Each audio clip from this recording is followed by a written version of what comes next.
माँ, माँ, क्या तुम अभी तक जाग रही हो? हाँ बेटा, मुझे बहुत चिंता हो रही है कि 10वां महीना लग गया है और तुम्हारे जन्म का अभी तक कोई लक्षण दिखाई नहीं दे रहा है। क्या बात है, क्या तुम बता सकते हो? हाँ माँ, यह विलम्ब मेरे कारण ही है। अगर मैं यहाँ जन्म लेता हूँ तो मुझे वो सम्मान नहीं मिलेगा जो मेरे पिता के घर मिलता। मैं अपने पिता के घर पैदा होना चाहता हूँ। मगर पुत्र, ये कैसे संभव है? आपके पिता को तो यह भी नहीं मालूम कि हम पर क्या गुजर रही है। गुरु गोरखनाथ की कृपा से अब आप अपने पुत्र की लीला देखना। ऐसा तुम क्या करना चाहते हो पुत्र? हाँ माँ, मैं वचन देता हूँ कि मेरे पिता शीघ्र आपको लेने आएंगे। माँ, तुम देखती रहो तुम्हारा पुत्र क्या करता है। जय गुरु गोरखनाथ। अभी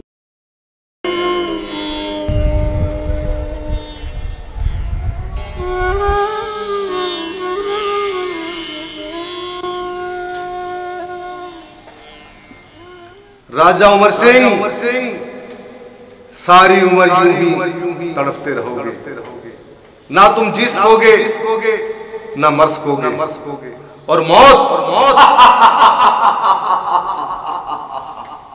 मौत तो तुम्हारे से कोसों दूर रहेगी। जानते हो क्यों? सताओ और सताओ वाचन को। जानते हो तुम्हें किसने बीमार किया है? गोगा ने, जो इस समय रानी बाचल के गर्भ में है और गोरखनाथ का दिया हुआ वरदान है। जब तक रानी बाचल तद्रिवा में नहीं आएगी तब तक तुम यूं ही जिंदगी और मौत से जूझते रहोगे।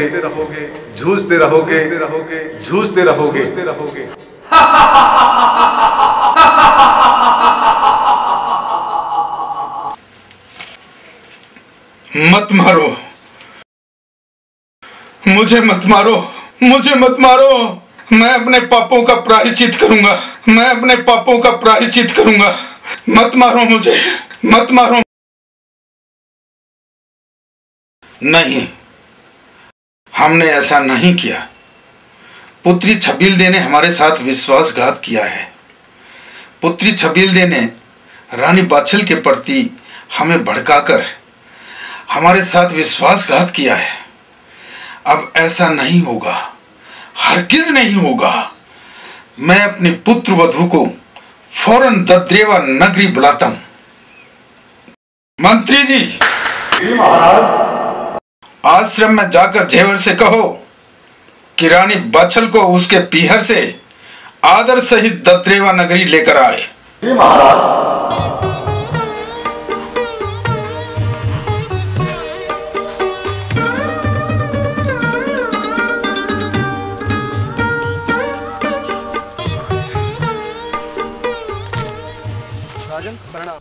अरे राजदूत, तुम यहाँ? ददरेवा में सब कुशल मंगल तो है? राजन, आपके पिता मृत्यु सैया पर मौत से जूझ रहे हैं और रानी बाछल को याद कर रहे हैं। क्या हुआ रानी बाछल को? आपके सन्यासी होने के बाद रानी बाछल को घर से निकाल दिया गया और वो अपने पीहर में है। आप ददरेवा पहुंचे। चलो।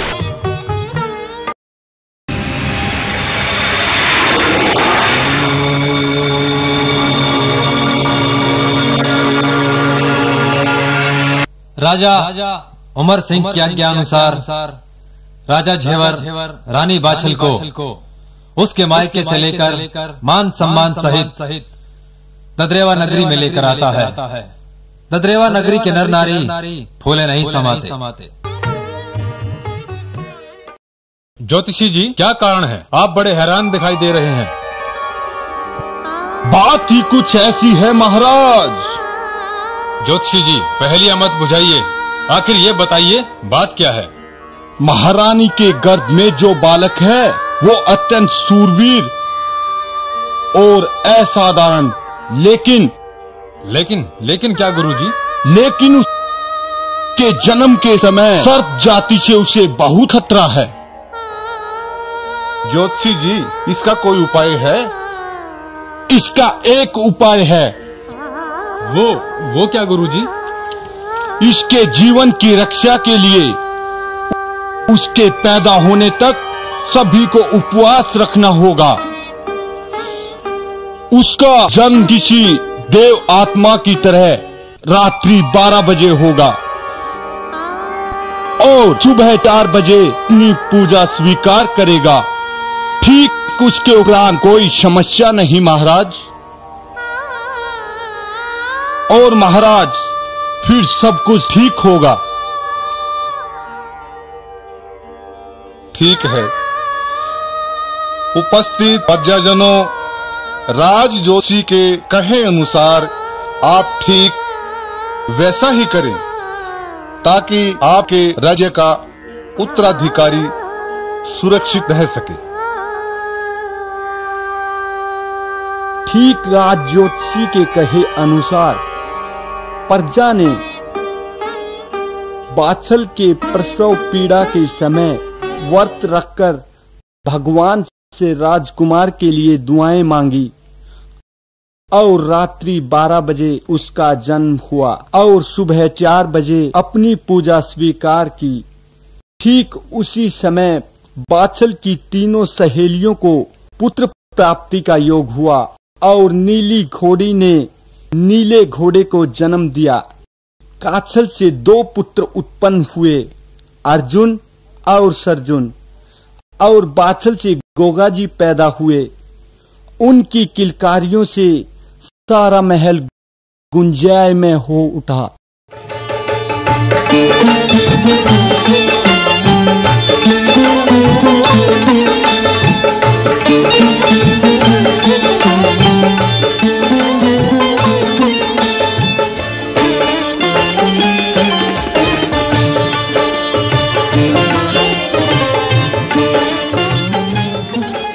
समय जैसे पंख लगाकर उड़ रहा था। समय बीतने के साथ साथ अर्जुन सर्जुन गोगा से ईर्ष्या रखने लगे और उन्हें हर कदम पर नीचा दिखाने को तत्पर रहने लगे। मगर गोगा को बड़ा भाई पिता तुल्य मानकर उनके हर अनैतिक कार्य को नजरअंदाज करते रहे। ठीक उसी बीच बाछल ने गोगा का विवाह सीरियल नाम की राजकुमारी से निश्चित कर दिया। गोगा का विवाह संपन्न हुआ। नववधू के सम्मान में जो खुशी मनाई गई वो बताने की नहीं, देखने की बात थी। क्या आनंद भाव क्षण था।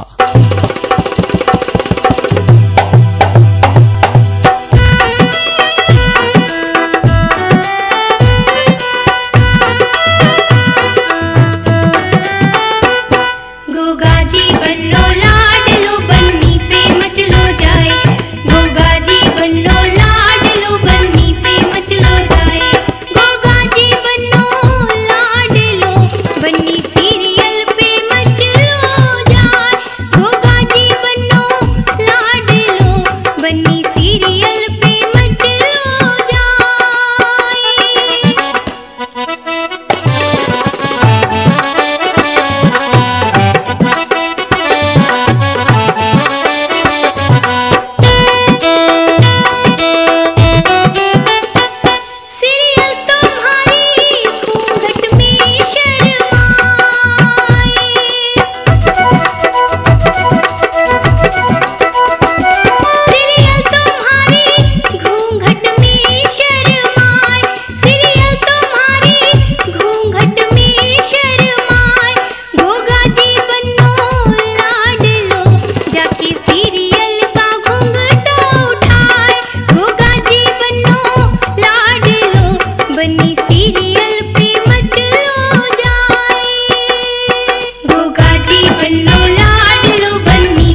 भैया अर्जुन, अब तो खेल में ही नहीं, जीवन में भी मात होने जा रही है।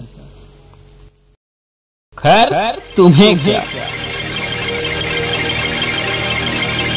लो इस गम में मदिरा का मजा लो और अपमान के घूंटों की तरह तुम्हें पी जाओ भैया। मैं कुछ समझा नहीं भैया। समझने को रह ही क्या गया है।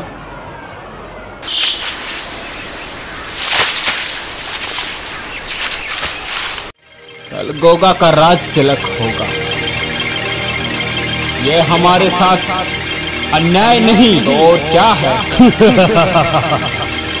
4 दिन की चांदनी, फिर अंधेरी रात। गोगा को ये चांदनी चखने दे, उसके बाद उसके जीवन में अंधेरा, वो भी सिर्फ मौत का अंधेरा रह जाएगा। और वैसे भी हमने जिंदगी में पहली बार शिकस्त का मुंह देखा है सरजून, जिसे जीत में बदलकर ही चैन की सांस लेंगे।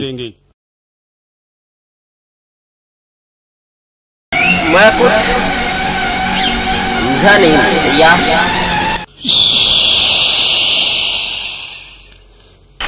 दीवारों के भी कान होते हैं। इस बुरे वक्त में वो हुनों का सरदार ही हमारी सहायता कर सकता है।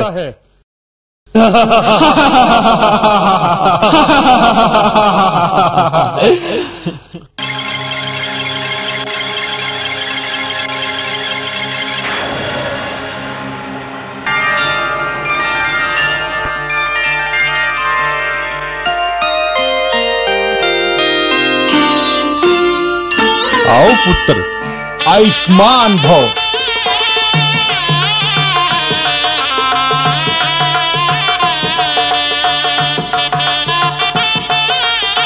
आज तुम्हारा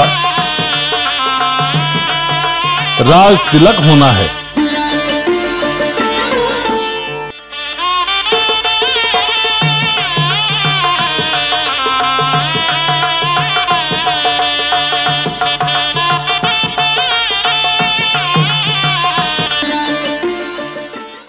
इस प्रकार गोगा जी का राज तिलक संपन्न हुआ। राज तिलक के उपरांत गोगा जी ने भरी सभा में शपथ ली। सम्मान के योग्य बुजुर्गों व मेरे प्रियजनों, ददरेवा नगरी के राजा की हैसियत से आज मैं ऐलान करता हूं कि गरीब पर अत्याचार करने वालों को मृत्यु दंड दिया जाएगा। देशद्रोहियों को माफ नहीं किया जाएगा, चाहे कोई भी हो।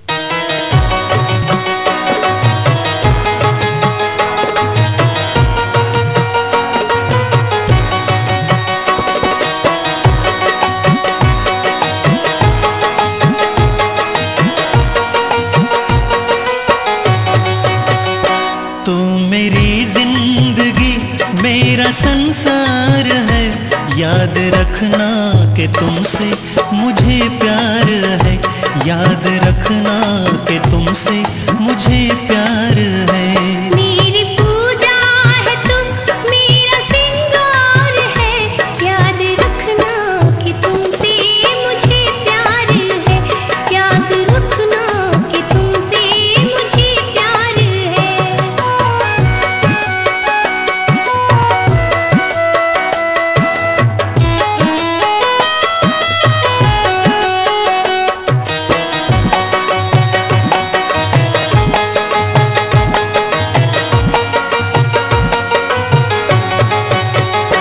मेरा चंदा है तू मैं चकोरी तेरी, मेरा चंदा है तू मैं चकोरी तेरी। मेरे मन में बसे शक्ल गोरी तेरी, जीना मरना मेरा तेरे इख्तियार है, याद रखना कि तुमसे मुझे प्यार है, याद रखना कि तुमसे मुझे प्यार है।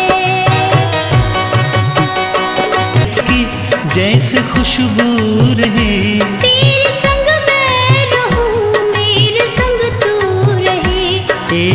दिल दूसरे का तलबगार है, याद रखना कि तुमसे मुझे प्यार है, याद रखना कि तुमसे मुझे प्यार है।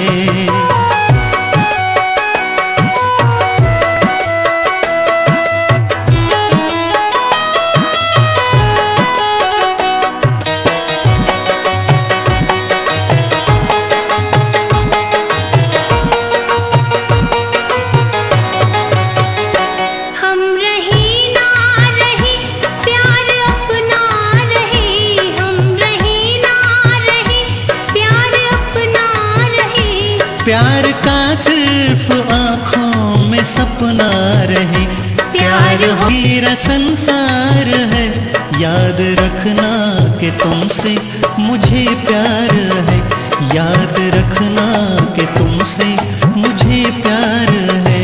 मेरी पूजा है तुम, मेरा सिंगार है, याद रखना कि तुमसे मुझे प्यार है, याद रखना कि तुमसे मुझे प्यार है, याद रखना कि तुमसे मुझे प्यार है, याद रखना कि तुमसे मुझे प्यार है, याद रखना कि तुमसे मुझे प्यार है, याद रखना कि तुमसे मुझे प्यार है।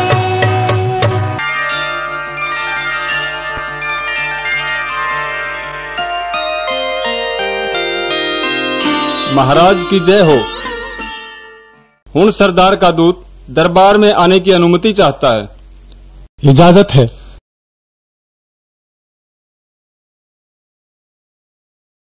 महाराज की सेवा में अपने सरदार का पैगाम लेकर हाजिर हुआ हूँ। मंत्री जी, खत को पढ़कर सुनाया जाए। नगरी को चारों तरफ से घेर लिया है, या तो आप हमारी गुलामी स्वीकार करें या फिर ददरेवा गांव की ईंट से ईंट बजा दी जाएगी। इस खत का जवाब उन्हें सूर्य की पहली किरण के साथ ही मिल जाएगा। युद्ध की तैयारियां करो।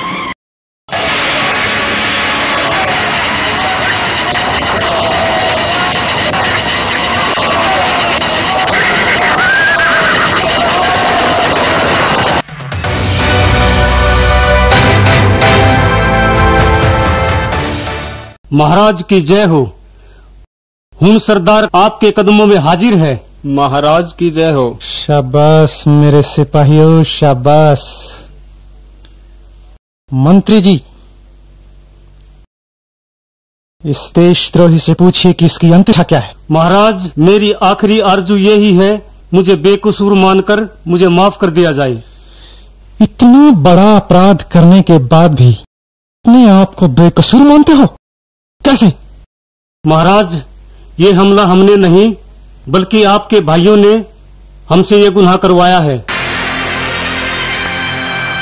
होगा सब कुछ सहन कर सकता है, मगर मातृभूमि का अपमान करने वालों को नहीं। महाराज, हम आधा राज्य मिलने के लालच में आ गए थे। जन्मी जन्मभूमि के साथ गद्दारी करने वालों के लिए यहाँ पर एक ही सजा है, और वो है मौत। अर्जुन और सर्जुन को हमारे सामने पेश किया जाए, हम उन्हें अपने हाथों से ही सजा देंगे। महाराज, उनके छुपने की जगह मैं आपको बता सकता हूँ। इस समय वो खुड्डी गांव में नई योजना बना रहे हैं।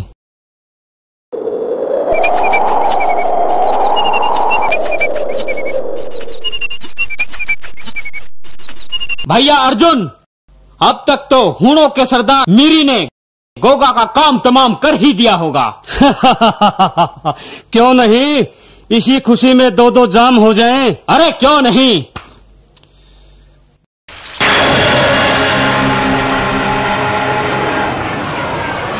देशद्रोहियों, कुलघातियों, तुम्हें मातृभूमि का सौदा करते हुए शर्म नहीं आई? कुलघाती तो तुम हो गोगा चौहान, जो हमसे छल कपट करके सत्ता हासिल कर ली, लेकिन हम तुम्हें माफ नहीं करेंगे। और रही बात मातृभूमि के सौदे की, हमने तो तुम्हारी मौत का सौदा किया है, तुम्हारी मौत का सौदा किया है। भैया अर्जुन, हाँ भैया अर्जुन, उड़ा दे इसका सर।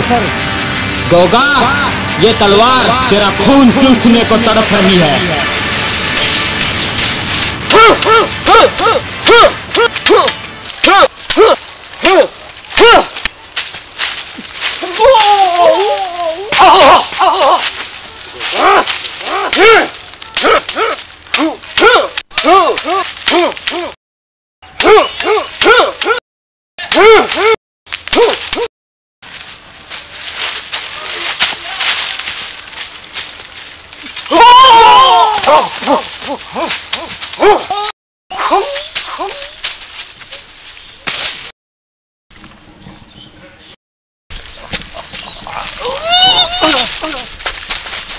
भैया अर्जुन, भैया गोगा, मैं तेरा खून पी जाऊंगा, मैं तुझे छोड़ूंगा नहीं गोगा।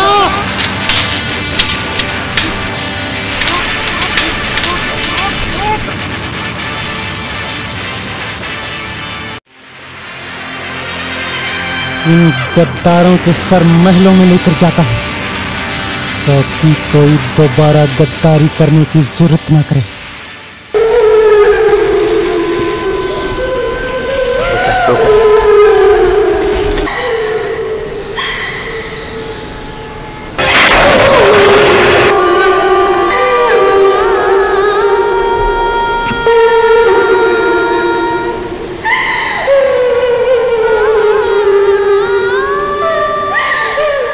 हे भगवान, ये क्या हो गया? कैसे हुआ ये सब? किसने मारा मेरे बच्चों को? पूछो इस हत्यारे से, क्यों मारा मेरे लालों को? क्या बिगाड़ा था इन्होंने तेरा? जो मैं सुन रही हूँ, क्या वो सच है गोगा? क्या तुमने ही ये तूने क्या किया गोगा? ये तूने क्या किया? जा दूर हो जा मेरी नजरों के सामने से, मैं तुम्हारी सूरत नहीं देखना चाहती।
तुम फिक्र मत करो श्रील, मैं तुमसे यूं ही मिलता रहूंगा हर रोज।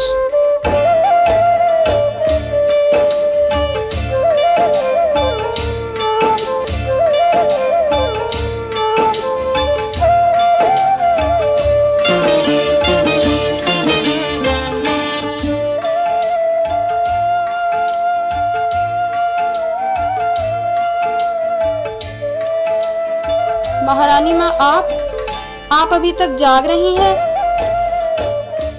हाँ बहुरानी, जब घर की बहू बेटियाँ रातों को खिड़कियों से आने और जाने लगती हैं, तो घर के बुजुर्गों की नींद तो उड़ ही जाती है। महारानी माँ, ये आप क्या कह रही हैं? मैं ठीक कह रही हूँ। पिछले कुछ दिनों से मैं देख रही हूँ कि गोगा के गृह त्याग के बाद तुम्हारा बनना सवरना कुछ ज्यादा ही हो गया है। ये हार श्रृंगार और किसके लिए? महारानी माँ, आप मुझ पर संदेह कर रही हैं? हाँ, अभी तक तो मैं कह रही हूँ, कल सारा जहाँ कहेगा तो तुम क्या जवाब दोगी? महारानी माँ, कोई भी नारी अपने चरित्र पर लगे लांछन को बर्दाश्त नहीं कर सकती, तो मैं भी अपने पति को दिए हुए वचन को तोड़ती हूँ और बताती हूँ। आपके पुत्र ही रात को हर रोज मुझसे मिलने आते हैं। मेरा ये संपूर्ण हार श्रृंगार उन्हीं को समर्पित है। अगर आप चाहें तो मैं उन्हें दिखा सकती हूँ महारानी माँ। क्या तुम सच कह रही हो? हाँ महारानी माँ। बहू रानी, क्या गोगा को कभी मेरी याद नहीं आई?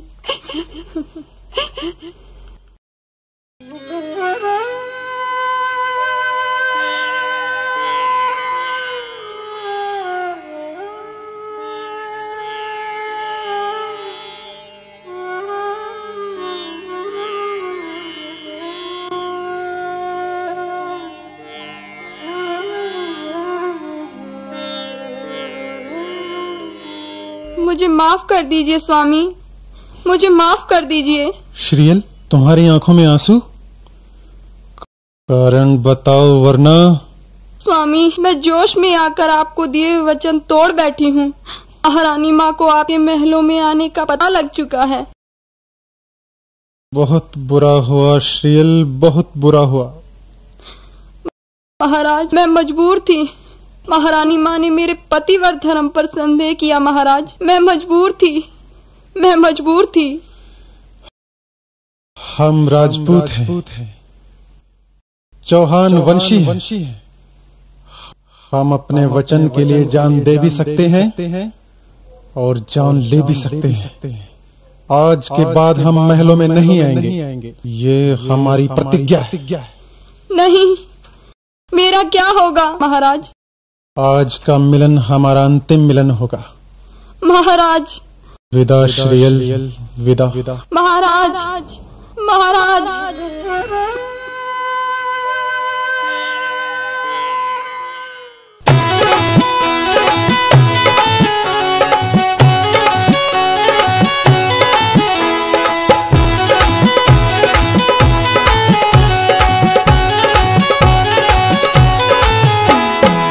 ना चली कुछ मेरिया मेरे साईं तू जाने तेरिया, ना चली कुछ मेरिया मेरे साईं तू जाने तेरिया, ना चली कुछ मेरिया मेरे साईं तू जाने तेरिया।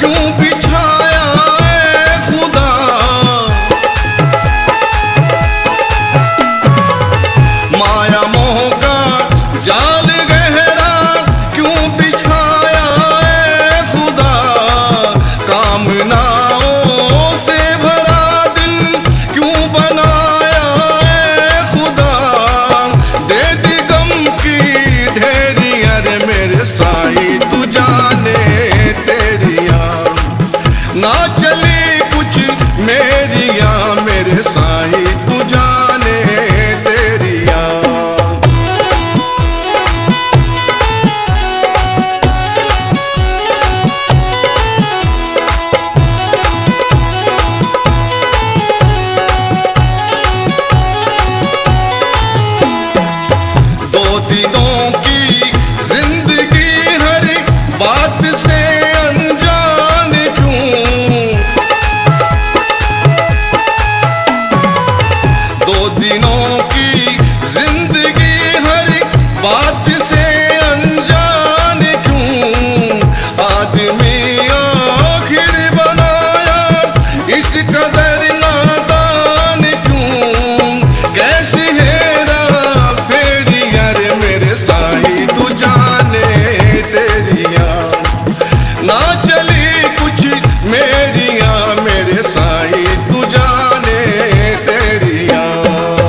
मैं हार गया हूं गुरुदेव, मैं हार गया हूं।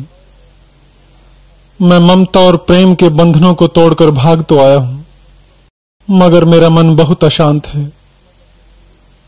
मुझे शरण दीजिए गुरुदेव, मुझे शरण दीजिए। शांत गोगा शांत। ममता और प्रेम संबंध इस पृथ्वी पर मृत्यु होने के पश्चात भी नहीं टूटते। गुरुदेव, मैं शरीर से मुक्ति चाहता हूं। मैं सूक्ष्म शरीर में रह अपने अधूरे कार्य पूरे करूंगा। आज्ञा दें गुरुदेव। गोगा, अगर तुम यही चाहते हो तो आज के बाद तुम्हारे संपूर्ण कार्य यहीं से पूर्ण होंगे।